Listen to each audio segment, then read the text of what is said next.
శ్రీమాత్రే నమః. అందరికీ నమస్కారం అండి.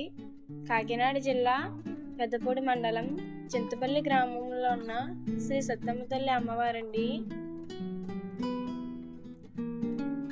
అలాగే ఈ వీడియో శుక్రవారం స్పెషల్గా పెట్టడం జరుగుతుంది. అలాగే సత్తమ్మ తల్లి పచ్చని పొలాల్లో అయితే ఉందండి. ఇక్కడ చాలా చల్లగా అయితే గాలేస్తుంది.